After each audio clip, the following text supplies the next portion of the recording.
you will enjoy this panel. I would like to welcome my panelists. Let's start with Olga Afanasieva. Olga is experienced in investing. She is, knowledgeable about investments and VC sector. Now she's head of Kyiv branch office, Alex, one of the biggest IT companies in Ukraine. We have also Jordan Bowen, Ministry for Overseas, former Ministry for Overseas. Jordan is legal advisor, and he also is partner of Bowen and Company. And we have Daniel Bayer, who is Director of Business Development Poland EAS, which is part of Enterprise Estonia. So he is pitching Estonia, I believe. So the discussion will be around Silicon Valleys 2.0. So where is it? Is there any? So let's start with some characteristic. What's the entrepreneurial ecosystem? What's the features of such? What we know about your ecosystem? If you can explain us what's the beauty of Estonian, Ukrainian, Indian, UK ecosystems? What's the Silicon Valley like, and how we defined ecosystem and entrepreneurship? If you can let us know what are your experience and how you define it. Olga, can you start? Thank you, Magdalena. Well, I hope to be brave enough to start. Good morning to everyone. Thanks for inviting and having me on this panel. I'm very excited to have this discussion with you all, guys. So, yeah, I'm from Ukraine, as Magdalena already mentioned. During the last 6 years, I was the CEO of Ukrainian Venture Capital and Private Equity Association, known as UVCA in short. This is the non-for-profit organization that unites the most active venture capital funds, private equity funds, accelerators, incubators, and since last year, it's also business angels, because they're becoming more and more active and involved in what is happening in the ecosystem and have impact both with their capital as well as with their experience into shaping all the processes and so on. Earlier this year, like shortly about me, is like, so I can, like share my experience. I shifted to non-executive role in UVCA, like to continue my path. So now I'm chairing the research committee and also serve as the head of Alex. Like why I'm sharing all this is because it's a very interesting experience to compare the life of startups and investors with the big IT companies who are, all these subject. They're shaping the market, the entrepreneurial ecosystem. And like I'll try to be short about what is happening here in Ukraine. Is that during the last I'd say like 6-7 years, I have seen a lot of things have changed in the market. Like when we're looking at the reports of startup Genome, for example, like when the ecosystems of different countries are compared, one of the indicator is like the amount of events, amount of meetups, like where people and organizations can share their experience. And if like when 7 years ago we started UVCA, like almost nothing happened in the ecosystem. Like there were occasionally like some meetups, some workshops with entrepreneurs, mostly from Ukraine or some neighboring countries, but not so often from United States of America or somewhere from overseas. But that, so basically, if you were interested in like meeting people, you could actually meet all of these people, attend all the events. But this is totally not what is happening last years, because many conferences, even despite of the pandemics, like our new reality, and this helps to share the experience, to give people understanding how to fundraise, which is like important aspect on the entrepreneurial in the entrepreneurial sphere, and to prove that with numbers, as we are like numbers in the investment world. Like during the last I think 7 years, Around $2 billion US dollars have been invested in the companies founded by Ukrainians, like startups from Ukraine. Like if we compare, of course, with the Silicon Valley, which is in the name of our panel, this amount like says nothing, improves nothing. But for the country with like actually for many of our countries with not so long entrepreneurial and startup history, this is the great amount. And like the progress was like increasing of the amount of venture capital dollars raised during the year was growing like threefold every period during the last like 4 or 5 years. At the current stage, we have 3 unicorns and like the success stories. I'm sure you all have heard.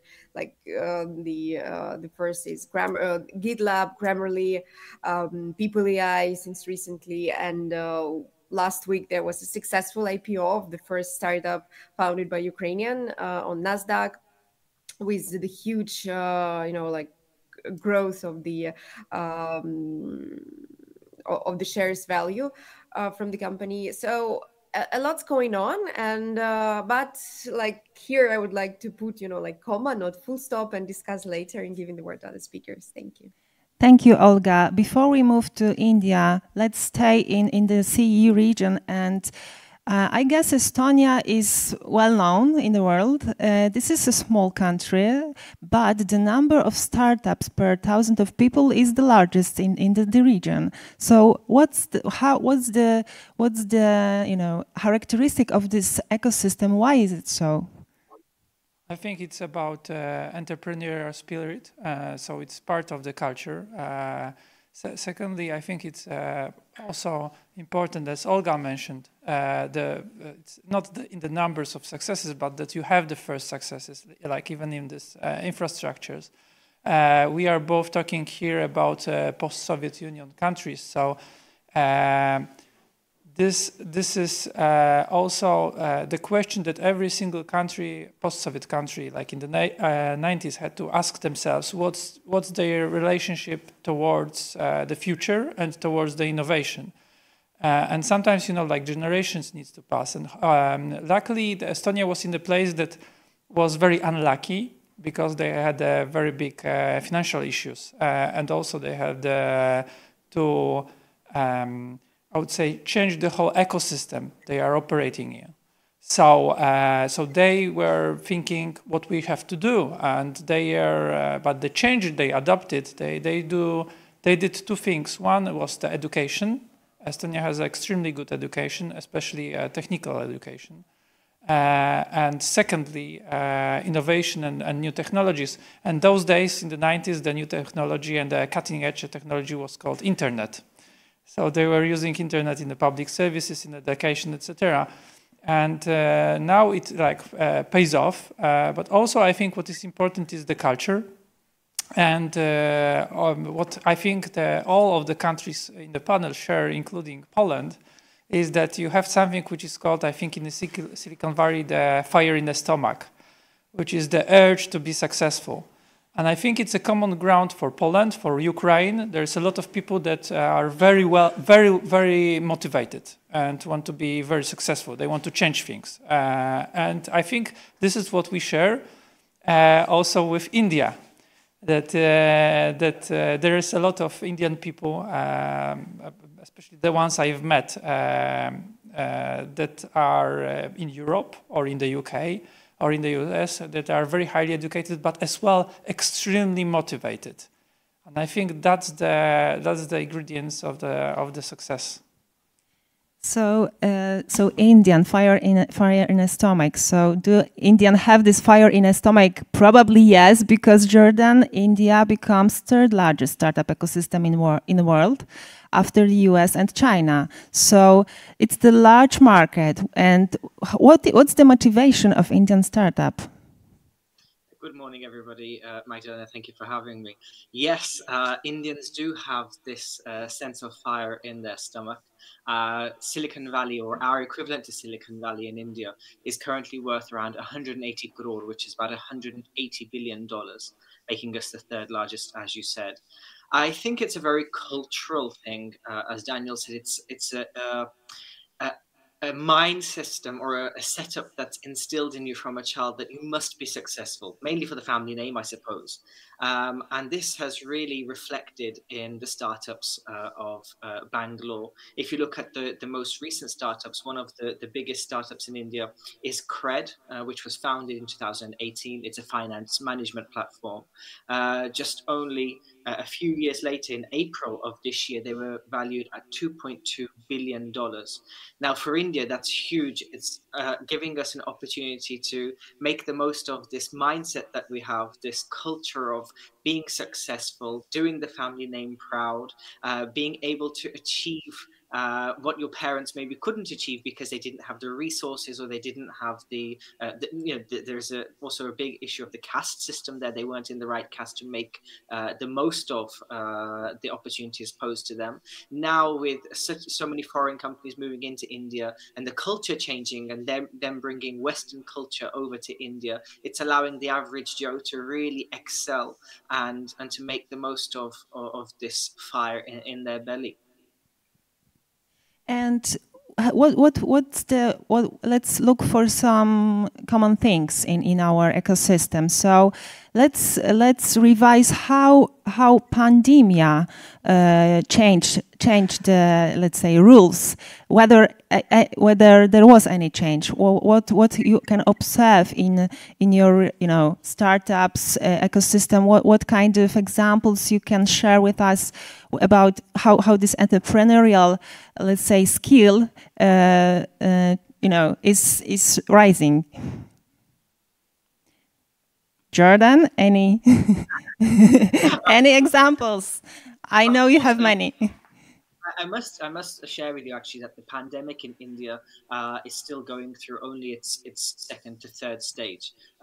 We've still got a full wave of pandemic in India right now, but this hasn't changed the mindset as such. If we look back at how Bangalore became a competitor for Silicon Valley in 1984, it was due to new policies being brought in by the Indian government surrounding hardware and software. It made it easier to import software or hardware from India, from outside of India into India, and to export what India has to offer. Now, due to the pandemic, the Indian government have been really looking at how they can assist the growth of Bangalore, the continuous growth of Bangalore. But even with their assistance, a lot of Indians, as Daniel shared before, when we had a couple of offline meetings, have this maybe huge entrepreneurial spirit, which means that nothing can stop them. I know that in Bangalore, the workforce there found very inventive ways to continue working, whether this meant working from home or working outside in the parks or making the most of the other facilities that they could have. I have to be completely honest with you. I can't decorate the fact that the pandemic hasn't really affected the growth of Bangalore at all. Maybe it's because this fire in our bellies has meant that we haven't followed the rules so much. Hence, we're still in the third phase of COVID. Or maybe it really is because this tech industry in India is so much online that it's allowed people to work remotely. The governments have invested a ton of money in internet and in satellite services. India, before, there were so many regions where you couldn't even get a signal. Now, the government, okay, they are in control of technology, they're in control of the internet. They can choose when they turn it on and when they turn it off, especially now, seeing as though we have so many protests going on through the country. But this freedom of the internet and this freedom of the government controlling the internet has meant that tech companies have really been able to grow even during the pandemic, because they've got now access to Wi-Fi, even in the rural places. Employees of these bigger companies, Adobe even, I've got a good colleague of mine that works in Adobe, was able to go back to his hometown, which is in the rural part of India, in Uttarakhand, which is North India. And he said he had no problems communicating with the office at all because the internet was so good.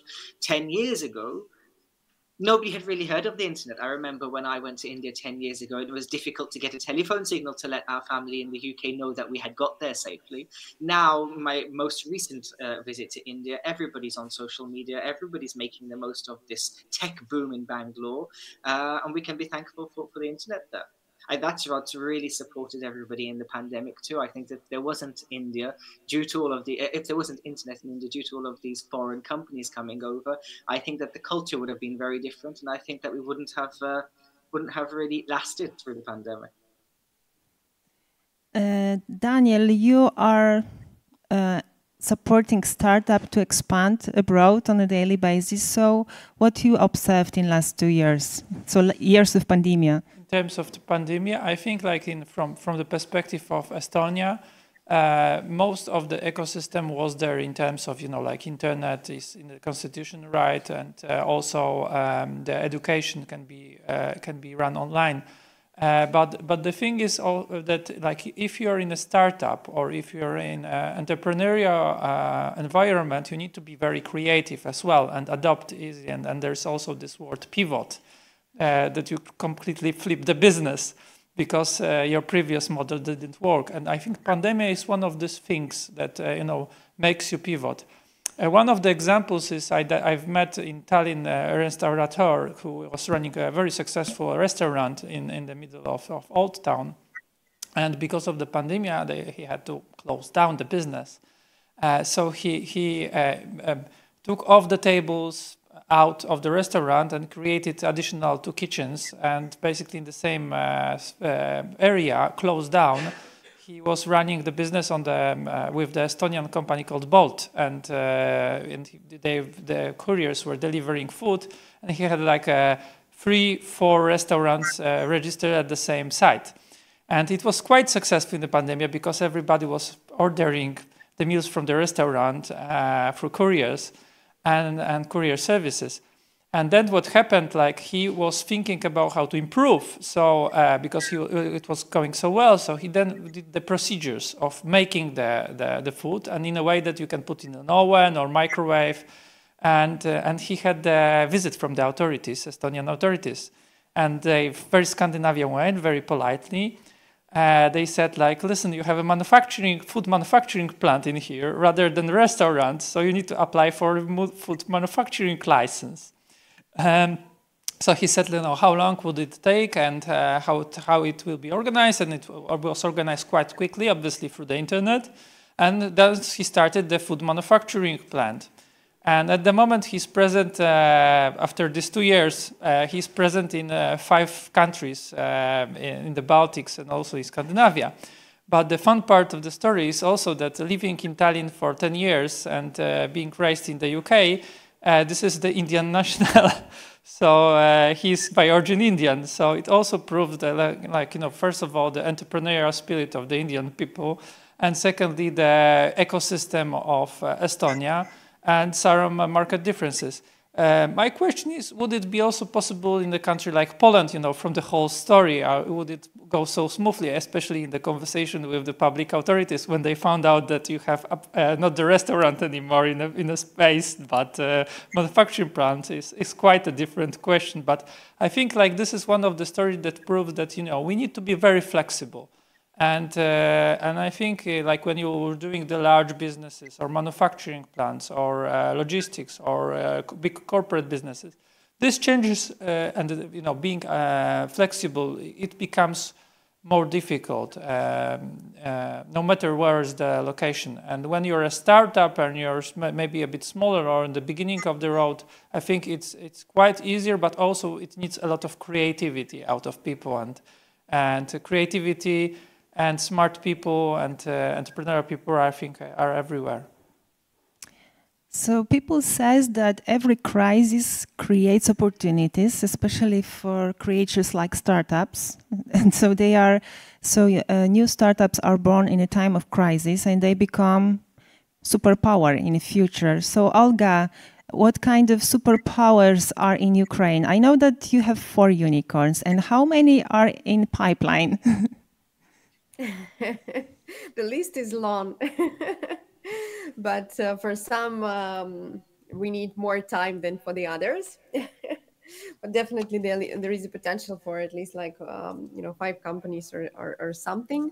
It's a very interesting topic that you've raised about how pandemics influenced all this fundraising and entrepreneurial sector in general. And I can totally relate to what Jordan and Daniel said. Like, definitely. To a certain extent, like, of course, the part of the deaths, diseases, and like bad things that pandemics brought. From the other side, we're kind of very lucky, because if we would have this pandemic like 10 or 15 years ago, it would be much more difficult to not, like going crazy without internet, and like feeling connected, thanks to the means of online communication, and like, going crazy also because of physical disease and so on. So because of that, we're kind of lucky, and this brought us new opportunities to shape our creativity, to expand our boundaries in the head, and like using technology to create new solutions, new businesses, companies. But at the same time, I would like to note, and I think like many of us or all of us understand, that pandemics also brought certain inequality, and inequality in different dimensions. Like, for example, there are certain territories in our countries and in general in the world where there is not so smooth access to internet, to opportunities, inequality in terms of gender. Yeah, like, there are, well, mostly women, but not always, who are taking care of the houses. At the same time, they're building startups, they're, like cooking, taking care of children, and all this stuff. And it could become overwhelming, and it did in certain cases. But the same can happen to men as well. I mean, like, is not only the matter of a woman and man, but still, the key word here is inequality. And also inequality, if we're talking about money, but if we're talking about startups, like, what we see like coming to our system, and not only to Ukraine but other countries as well, I think, is that, I mean, what I spotted is that small companies who, like, were just at the beginning of their developing stage, like on the stage of idea or pre-seed, seed, they were experiencing more difficulties to raise capital than those who were, like, who already passed the seed stage and are on round A, and further. And we saw during the last year and a half, the record volume of seed and Series A funding, which is like, Series A funding is, like, let's say, less typical for Ukrainian market, and the majority of the capital was coming from international investors. So, and like last year, I had a series of interviews with the leading investors from Silicon Valley, from European countries, who are investing in the companies from Central and Eastern Europe. And this is what they were saying. They were eager to provide more capital to the companies with whom they already had the connection previously, whom they saw, like in pre-pandemics world, or maybe they have already invested in these companies. So in that case, it was a bit easier to fundraise. And this also kind of, let's call it inequality in certain extent, like those who just started the way, they felt more in more constrained position than those who already have some track records, have some connections on the market. So you said that there is some difference, so we can observe some changes. And we moved to online meetings. And here I have a question, because last time I discussed with different people, what's the difference between in making a deal with Estonian startup, Polish startup, and any other startup? Is there any difference? Yes, there is. What do you think? Where the difference lies, if there is any? Do you have any idea? What are your experiences? Jordan, how to make a deal with Indian startup? I must tell you, a deal with an Indian startup is like a marriage proposal. It's not simple at all. There is so much pomp and celebration or ceremony around setting up a business deal with an Indian business. It comes back down to this caste system. I think that's the first thing that would affect Indian businesses and doing business with a startup. Unfortunately, a lot of the bigger startups, including majority of the 18 unicorns that we have that are in the limelight right now, are run by people from higher castes. And so doing business with them or meeting with them is very difficult because they may see themselves on an elevated platform when compared to everybody else. And that includes companies from the West or individuals from the West that may want to come into India and do business with them. There's a whole lot of ceremony. I know that a lot of Indian startups are also very religious, and they rely on prosperity from God for their business to prosper, and blessings from God for their business to prosper. And so every meeting would start with welcoming their guest as an embodiment of God. They apply a red dot to the forehead, which is tilak, because they believe that the person in front of them is an embodiment of God for them. And if you treat your guest like God, then definitely there should be some fruits to this relationship. We also start business meetings with something sweet. It would be strange for you not to visit a startup in India and not be offered a cup of sweet tea, forced a cup of sweet tea, because it's wrong to refuse, and something sweet, because we believe that leaving some sweet taste in the mouth will mean that the business endeavors will also remain sweet. But that's not always the case, unfortunately. I can tell you, when working for the Ministry of Overseas Indian Affairs on several occasions, we also had this pomp and this ceremony, but not all of the relationships remained as sweet as you'd want them to. It's very much Indian business relationships away from this ceremony and this pomp are very much based on trust.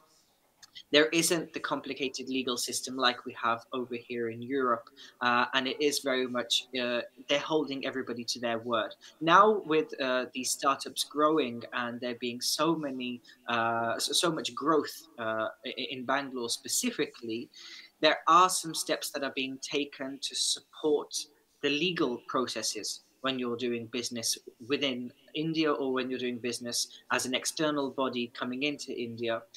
These infrastructures, this legal infrastructure, definitely didn't exist 10 years ago. I remember in 2009, the Indian government held a very big event to train the Indian people on how to work with foreigners, people from the West, and also to show people from the West that India is not very scary. And one of the main points during this conference, it's called Parvasi Bharatya Divas. The Ministry for Overseas Indian Affairs hold this event every second year or so.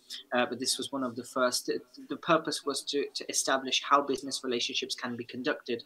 India wanted the West to see that it was worth or beneficial to invest in India. And they were offering honorary citizenship, or they were offering an overseas national card so that people could take benefits of coming to India without a visa, or coming to India and living as a citizen, an honorary citizen as such, to make the most of rules regarding taxation, or of course the legal system. Now things have changed. They've withdrawn these benefits of doing business in India. But I think that Indian people, especially when doing business, are very honest. I'd like to think that everybody that's running a business is just as honest as business owners. Unfortunately, there are some issues when it comes to money and to paying of bills. But I think that this is Indian culture. I don't know. This is something that I've seen all over the world when it comes to Indian businesses. But overall, to say doing business in India is very fair. It's a very just system, especially now that there are these legal processes in mind, and more so because the government are putting a lot of attention into the etiquette. And people are changing their etiquette to suit the West.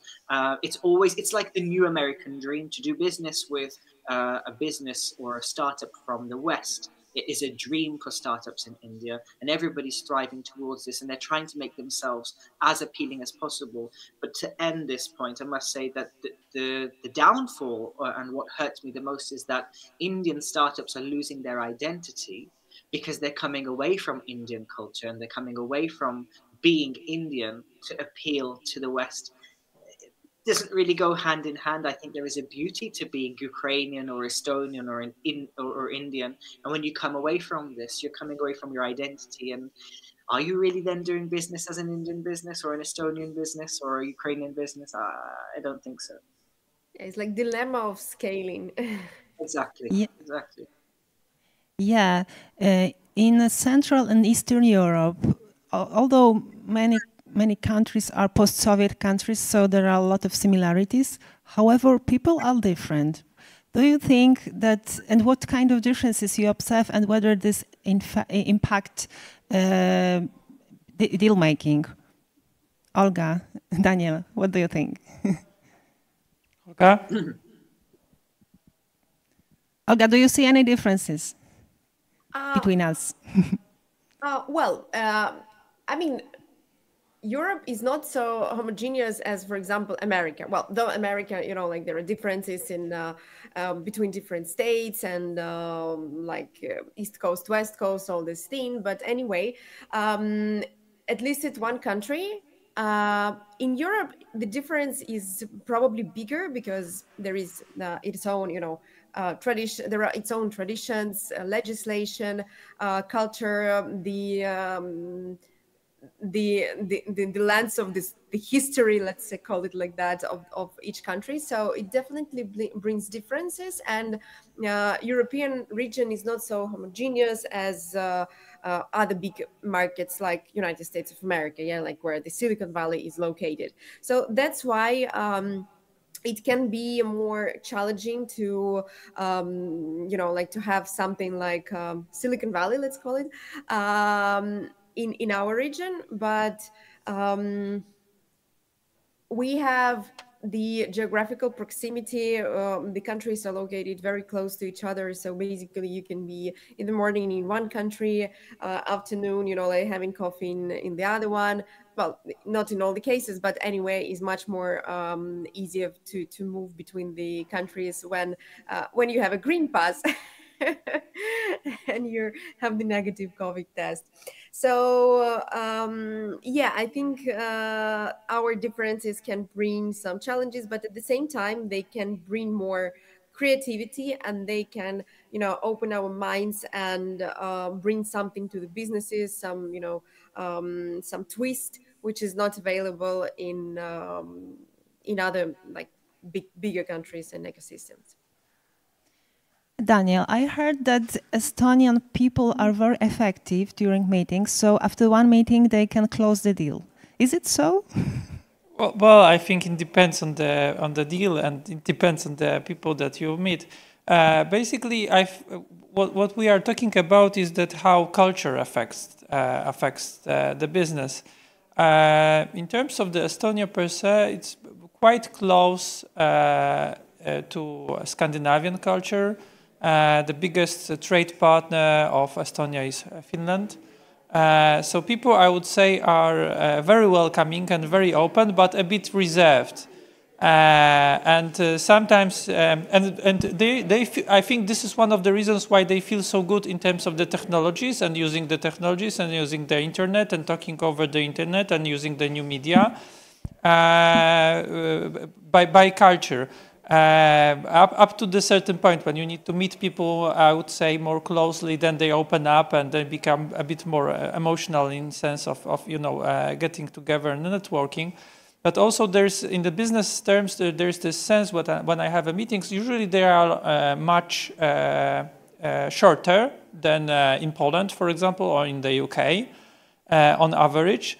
And they are very much up to the point. But on the other hand, there's no like sales and a lot of sales and marketing during the meetings, which when you have like the meetings in with say other cultures, there is a lot of this introductory small talk, sales and marketing, and you need to sort of discuss where's the technology behind it and ask this sort of questions. In here, usually they are very well prepared for the meeting and have a very good detailed presentation, but the presentation will be very much focused on the technology.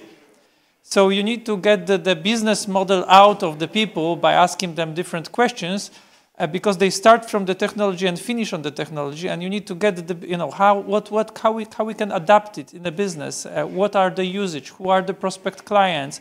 Why would you like to enter the certain market? Why would you need the investment? How would you spend the investment? Especially the difficulties in the marketing side and I would say and sales side. Which obviously, like if you go to Ukraine or if you go to India, like the marketing and sales is, brilliant, and the relationship building also it's there from the scratch, from the beginning. In Estonia, you have the trust. Don't get me wrong, and you have the openness, but basically you have a lot of technical skills, and the business model will be based mainly on technical skills. But I'm thinking, being Polish myself, I'm thinking like if we could combine this like more Central Eastern European, maybe more Eastern European openness and this marketing and sales and Estonian technical skills, we would be the next Silicon Valley in the next quarter or 6 months. Yeah, that's a good idea. What I also observed that there are more and more startups in the region which are created by people from different cultures, from different countries, different places of the globe, and those startups are very, let's say, very attractive, and they even are more attractive to talents from the region. Yes, so they attract more and more talents because the environment and the culture of such a startup is very, let's say, welcoming. Yeah, because everyone is invited. So no matter from which cultural things are behind your personality, this is a value for the startup. And what you observe in your country? Because, for example, India is a very large country. There are plenty of people, plenty of startups. And do you have any startups which have some founders from Central and Eastern Europe, for example? I must tell you the truth that the first few businesses that came into India, of course, were headed by Westerners. There were no companies for the first 10 or 15 years, at least, that were run by anybody outside of India, meaning Europe. The businesses that were coming in were mainly from the US. And now the opportunities to grow in India have developed mainly because of our low costs and our eagerness as a community to work. The average income in comparison to Zloty is around 20 Zloty a day, which is nothing. This is for the very, very low paid jobs, and so it's become more easy. It's become easier for people to go out of Europe and into India, not necessarily to start up businesses, but to expand their business and to set up branches of their business. I can tell you this much, that between 2010 and 2020, in that last decade, India has gone from the hub for back office work to now the hub for research and development. Rolls-Royce, Boeing, they've all moved their research and development offices to India. And I suppose you could say in a way that these in themselves are startups because they are developing new projects in India. They are offering the opportunities for local startups to take advantage of partnerships and to establish new companies as such to manage this research and development. I know that the government are looking in the next decade to encourage Westerners to come or people from the West to come over to India and to establish businesses there. They're making the process of registering a business in India as a startup for foreigners a lot simpler. Right now, there's lots of red tape, and this is probably what stopped a majority of people coming over and setting up a business in India. Right now, the requirement is for you to have at least an Indian partner or several Indian partners in the business, and this can make things very complicated. So overall, unfortunately, whilst there are several examples of businesses that have set up in India, especially this most recent CRED, the finance management company that I mentioned, established in 2018, whilst it's headed by an Indian, the investors and lead partners are all from outside of India.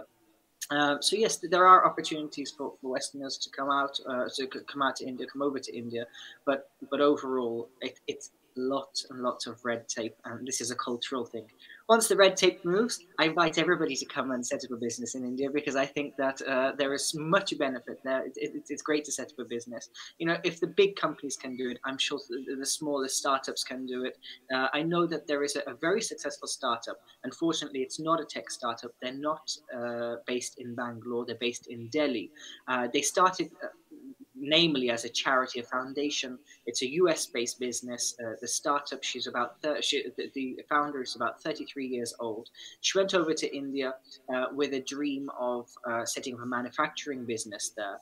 This has become one of the biggest startups in Delhi, at least. They're providing both work and shelter. This is the name of the company, Work Shelter. It's providing a haven for women that suffered domestic abuse or abuse because they were from a lower caste system, and they're supporting them by providing them a place to work and a place to live. Some of the clients that are going to Work and Shelter to have products produced are very, very big names, recognizable brands. So there is an opportunity for startups from all different sectors to flourish in India. It's about knowing what you're doing, and of course for this red tape to come away. Yeah, that's great to hear that. And I see that startups in general are creating solutions for problems. Yeah, so the more diverse is the team, the more problems they can solve. Yeah, because they have different perspectives. And yes, and Olga, the question for you is how to attract Ukrainian startup to Polish market. How to invite you effectively. Why do we need to do this? I'm kidding. Well, how to attract the Ukrainian startup? Well, with experience, with the capital, this is what attracts. And I think that there are a lot of connections already between our markets. We have a lot of companies from Ukraine who have been, having the acceleration or incubation program in Poland, or there are a lot of Polish investors who invest into the company from Ukraine. And to that topic, I'd like also to refer to the word that Jordan mentioned earlier today, which is trust. And I think this is a very important word in the context of our today's conversation, and in general in this pandemic and hopefully very soon post-pandemic situation, because like when we cannot move freely, when we cannot do our pre-COVID normal activity, what becomes very important is actually the trust. And this is the basis for partnerships, for collaborations, and investment activity and startup activity is actually about partnerships and collaborations, rather you are fundraising and attracting the capital, or you are finding the customers, or making joint ventures with the similar startups, or M&A activity of IT companies, which is also kind of a widespread trend currently on Ukrainian and Polish market. Actually, yeah, there have been a lot of mergers and acquisitions of IT companies from Ukraine and Poland altogether, which is also a good thing to see. And talking about the trust and partnerships, for example, in UVCA 3 years ago, I initiated the project called Investors Book. Is like the catalog of active investors that are not only from Ukraine but from all over the world, but who are investing or want actively looking at Ukrainian startups.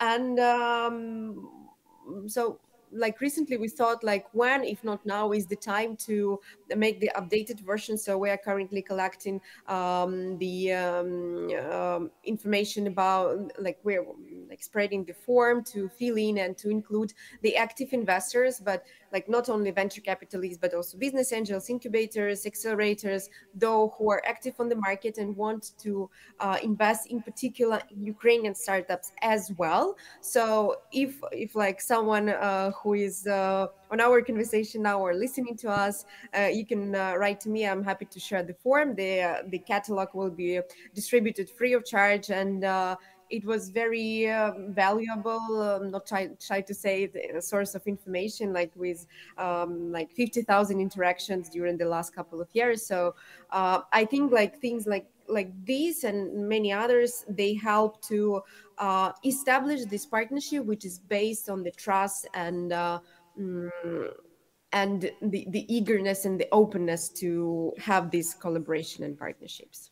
So collaboration is a key here for every successful ecosystem, community, and collaboration is also a key of the Estonian ecosystem. So talking about Estonian people in the world, because Estonia is a small country, but Estonian people are everywhere. And I see that they collaborate everywhere. So if you can, Daniel, can give us some suggestion how to organize Polish startup actors and what should be the approach towards this collaboration? I think the Polish startups are quite well organized already, but I think also the great initiatives like also Olga mentioned that, you know, the building of the catalog or sharing the information, this is the great tools, because this kind of approach by the different associations or the people that have like natural or the legal law firms as well, or accounting firms, consultants that are working in the sector, there are natural hubs for the connections and also for the networking. So individual startup doesn't have the access to all of the information and all of the data. Similarly, the accelerators like MIT, Central Eastern Europe, this is the programs that they have different. This is the perfect place to go. At the first instance, no matter where you are from, you just like go directly to these places.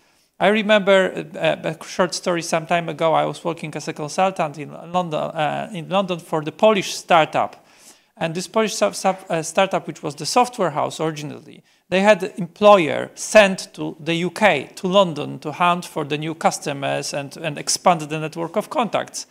And I remember, and if anybody have been in London, I was like on a tube for an hour to get to the guy. And he was somewhere in the outskirts of London. I don't remember where, but it was like really, really dodgy place. And they had like a very cool office filled with IT guys and engineering developers. And he was there having a desk, and he was the business development director for the UK. And I asked him, why are you here? What are you doing here? And he said, you know, this is our first customer that was originally found by the founders of our company 7 years ago. And so since we have this wonderful relationship, they offered us free of charge desk in their facility. And I said, how long are you here? He said, a year. I said, how about the sales? And he said, nothing. I said, maybe you should move closer to the city center, to Silicon Roundabout, you know, Shoreditch area, where all the startups are. It will be much more easier to meet anybody and you know, take a hot desk somewhere, or even in the facilities that are having a few facilities around London, like Imperial College or other locations, and talk with people, meet them for a coffee at the kitchen, etc. Because I bet during the year you meet all of the software developers here by name, but they are just software developers that don't have any customers. They're just working for this company that happens to be your customer since 7 years already. So I think that's also one of the key things, which is, you know, like even if you are like from the Estonia, and you go at the moment the Warsaw and Poland and I can bet even Ukraine, like with people like Olga that are very open, and Jordan, you can usually be introduced to the network, or initially you can have some general guidelines like who to contact, which association, which accelerator, etc. And then all the doors will be open. But if you sit down somewhere in the office at the outskirts of the cities because it's cheap and easy for commute for you, you'll be there for a year or two and nothing will really happen. Yeah. So step up from the comfort zone and start networking. And today is a day of networking at Wolf Summit. So the focus is on networking, and to give the audience a few tips how to network, taking into consideration that here we can meet investors, acceleration programs, corporate people. So how to network? What are your advice from your experience? I think that it's very important to be yourself. I know that as a startup, sometimes we're instilled with this mindset that we must put on a show in order to engage with people around us. And we want to meet this level of success. Unfortunately, we forget that success comes in stages. And it's very, very important to remember where you are and yes, where you want to be, but you need to understand that to get there, you will need the help of other people around you. And this is the whole reason why we network. I know that in Indian businesses, we have 3 stages of business: Hatti, Katti, and Chatti, and they each last 5 years. So it's the first stage is, of course, setting up. The second stage is breaking even, and the third stage is, of course, building a sustainable business that doesn't need much input. And here in Europe, running several businesses and also having the opportunity to represent people that run their own businesses, both here and in the United Kingdom, I think that success really is down to who you know and not what you know. When I first met Daniel, we were introduced at an event that we were both attending. And straight away we hit it off networking. It was sharing contacts and yes, I know this person, I know that person, and I found that a lot of the resources that I needed were there through Daniel. I'm a firm believer of you attract what you do really need, and I think this is why it's most important to remember: remain yourself, be polite. You're not going to make any friends if, if you come across as rude, and be honest. In England, being brought up in England, I've always been taught that if you don't ask, you don't get. The worst thing that can happen is somebody will say no, or they say, I can't, but somebody else can. And it's always good to put your intentions, set your intentions straight, to share what you're looking for, and you'll find the path yourself. Olga, and what's your advice? How to network? I totally agree. With being authentic, this is definitely the key, like the background of successful networking. I'd also I like read books, and I'd like to refer to one of the books that I think is very applicable to the issue we're discussing now. It's called Give and Take by Adam Grant, the organizational psychologist and the professor of Wharton University, if I'm not mistaken. So he says actually about the things that which can be a problem here in Ukraine and some other CEE countries, is that often people think when they meet another person is like, okay, well, how can you be useful to me? What can you give me? And if you give me this, I will give you that. So it's like the trade. But this is the wrong way. This is like very short term. Okay, now you can get something good from this person, something that is valuable for you. But this will not last, and person will not would not like to interact with you in the future, because it's like the trade. But relationships are not trade. So in that sense, is you need to focus on what you can give, like how can you be useful, how can you help the person or support, like some with information, with contacts, with whatever it is, and is very, very well described, like from the point of view of from the point of view of establishing long-term relationship and psychology in this Give and Take book by Adam Grant. So this is my small piece of advice about networking and successful partnerships. And Daniel, you have a great experience in business developing, networking, and as you can, and we can hear that you are the man that we should know. So what's your advice for others? How to be like a Daniel? I think you both are correct. That usually the people are just coming with an intention, and they are thinking from. And I think this is also natural, but they're thinking from their side. But the approach that you are helping others or basically maintain the relationship, I think it's quite easy to connect at the moment through the social media because they are there. But this is like also the initial connection, which are quite shallow because you see people, going on holidays or, like spending the times in nice places also because they share this part. But I think what is extremely important is to maintain long-term relationships. because then, you know, both sides can benefit over the years, and obviously everybody in life have these ups and downs that are there, and then you need to kind of turn you kind of turn to your network of contacts, and usually the ones that are there for you also, you know, keep up with you during the good times, and also the ones that are, you know, long-term relationships in the bad times, they kind of support you.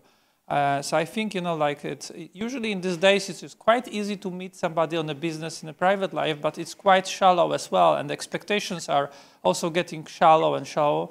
But, you know, being there for each other, like for 10 years, 15 years in the business relations, as well as in the private life, this is, I think, something really great. And I also think there's obvious that sometimes the things are getting a bit more difficult, and people like cutting these relationships, and they are switching to the other ones because it's so easy to reconnect. Also in the business, they like flip and they start another business, and sometimes you have to do it because there is no point of continuing. But sometimes you have something even better just behind the corner. And so I think, like, I would say, like, being more focused on the long term and less focused on the short terms, and also we don't necessarily need a broad network of contacts, because everybody thinking, oh, we need to have this broad network of contacts. I don't necessarily think these days we need a broad network of contacts. We just need to have the right relationships with the right people, and everything will be there. So coming back to the topic, Silicon Valley 2.0. So the first Silicon Valley was created by founders of tech, who for sure were creating long-term relations. So not the transactional approach, because it doesn't work. Yeah, the transactional approach in startup ecosystem doesn't work. So Silicon Valley 2.0 is. And one sentence from each of you. Jordan, don't smile, just say. I think Silicon Valley 2.0 is definitely taking what we've learned from Silicon Valley and adding our own culture and our own resources and our own understanding to help develop a new ecosystem. This is not necessarily looking to do things cheaper or in a different way, but I think that there is much beauty in different cultures and different mindsets and people. Whilst we think very much the same when it comes to business, I think that there are different cultural aspects that we can make the most of in each separate ecosystem. There would never be, I think, one greater ecosystem. I suppose there is if you look at international business, but looking at each smaller ecosystem, I think that the biggest part that it plays in Silicon Valley 2.0 is different cultures and different mindsets, not necessarily better than each other, but just different. Olga. Well, there is no Silicon Valley 2.0, and there is no need to have Silicon Valley 2.0 because there is one. And what is something that need to be developed and is developing is Europe, like European Union and Central Eastern Europe all together as a region, as the destination. And each of our countries has their strong things, like from unicorns, to tech force, and great potential, which is already taking place, but not only in the future. And having all these differences and strong things and peculiarities is what will help us grow stronger all together as a region. Daniel, and I think like the Silicon Valley 2.0 is like a myth somewhere, but it is like something which is worth chasing because and not maybe for the reasons to expand, explore, and be extremely successful, but the things that we can learn on the way, and also for the India, for Ukraine, for Poland, for Estonia, all the things that you learn on the way and how you developed, and how you develop your countries and how we develop all together. Because we are chasing unicorns, and unicorns are the global animals in the end. Yeah, unicorns. Startups are global animals, and for sure we need to look for how to create the global environment for those animals, and still be don't lose the identity that Jordan mentioned, because the identity is who we are, and that's good. That's good that we are different. So thank you very much for your this discussion. That was very interesting to hear how you see today's startup ecosystem in different countries. What are the differences? And we look for synergies, because the glue is there. So keep going. We are startup ecosystem in the making. So let's keep going. Thank you very much, Jordan Bowen, Olga Afanasieva, and Daniel. Thank you.